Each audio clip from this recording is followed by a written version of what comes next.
हमारी पस्ती, जिल्लत, रुसवाई, नुकबत हमारी दीन बेजारी और दीन दूरी का नतीजा है, कुरान को छोड़ देने का नतीजा है। आज भी अगर इस किताब को हम पकड़ लें, इज्जत पा जाएं। वांतुमुल आलौना इन कुंतुम मोमिनीन, मेरे रब का वादा है। काफिर मेरे लगते क्या हैं? इज्जत का ताज तुम्हारे सर पे रखूंगा, लेकिन शर्त है मोमिन भी तो बन के दिखाओ। वांतुमुल आलौन, तुम ही ऊंचे होगे, ताज तुम्हारे सरों पे रखा जाएगा, लेकिन शर्त यह है कि तुम मोमिन बन के दिखाओ। तुम नखट्टू और अपनी ख्वाहिशात के गुलाम बन के अपनी मर्जी की जिंदगी गुजारो और अल्ताफे पहम वो तलब करो जो बदर और ओहद के शुरका को अता किए गए। तो ये ऐसा नहीं होगा, तुम्हें मेहनत करना होगी, मैदान अमल में उतरना होगा, फिर देखना कि हम किस तरह अल्ताफ तुम्हारे ऊपर नाजिल करते हैं और करम नवाजियां उतरती हैं तुम्हारे ऊपर। तुम तो 1 अरब 60 करोड़ हो दुनिया के ऊपर, वो तो सिर्फ 313 थे। हमने कैसे उनको इज्जतों की मसनदों पे बिठाया। उस दिन को मेरे रब ने भी यौम फुरकान कह के पुकारा, लेकिन वो भी तो सबको छोड़ के आ गए थे ना। वो 313, 2 घोड़े, 6 जिरहें, 8 तलवारें, और जिनके पास तलवारें नहीं थी उन्होंने खजूरों के डंडे तोड़ लिए। ये अल्लाह के मुजाहिद थे, चले थे जंग करने।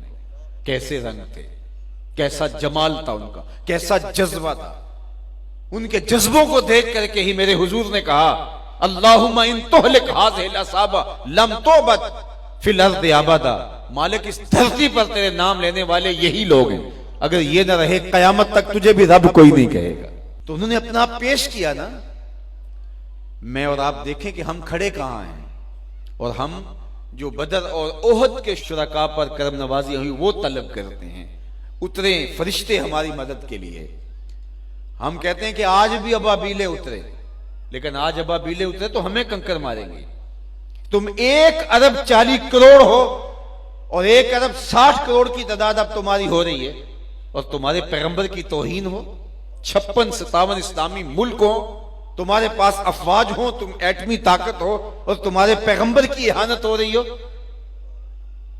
तो हम आईने में मुंह देखें तो हमें शर्म आए, जिस तरह के रूह स्याह हो चुके हम, जैसी शक्ल हमारी बिगड़ चुकी है, जिस तरह की हमारी सूरत बन चुकी है। लेकिन इसके बावजूद हम जागने के लिए तैयार नहीं हैं। और जो लोग जागने के लिए तैयार ना हो, और जो शऊर और एहसास ज़िया जिनके अंदर ना हो, उन कौमों के साथ वही होता है जो इस वक्त उम्मत मुस्लिमा के साथ हो रहा है। बाकी रही बात अल्लाह के महबूब की अजमतों की, तो ये बात ज़हन में रखो कि महबूब की अजमतों को कोई नहीं घटा सकता। ये जुम्मा मेरे रब का है। वरफाना लका जिक्र का ताज, कल भी मेरे महबूब के सर पे था, आज भी हुजूर के सर पे है। चांद की तरफ मुंह करके पूरा फ्रांस भी थूकने लग जाए तो उनका थूका हुआ उनके अपने मुंह पे आके गिरेगा। चांद की नूरी किरणों को मैला नहीं किया जा सकता। मदीने का चांद कल भी रोशन था, हिरा का चांद आज भी रोशन है, और रहेगा यूं ही उनका चर्चा रहेगा। पड़े खाक हो जाएं जल जाने वाले, उनका नाम नीचा नहीं होगा, उनके तस्करे ऊंचे ही रहेंगे, उनके नाम के फुरेरे लहराते रहेंगे, उनके जिक्र का बांकपन रहेगा, गली गली उनके नाम का चरागा रहेगा। उनकी अजमतों को ना घटाया जा सकता, ना उनकी अजमतें घट सकती हैं। इसलिए कि वलल आखिरतु खैरुल लका मिनल ऊला, ये मेरे रब का वादा है, ये इम्तिहान हमारा है, ये आजमाइश हमारी है। तो क्या हम अब भी अपनी जिंदगी को बदलने के लिए तैयार नहीं होंगे? तो मैंने कहा कि साहिब, हुजूर अलैहिस्सलातु वस्सलाम के साथ मोहब्बत का तकाजा ये है, उनका सरी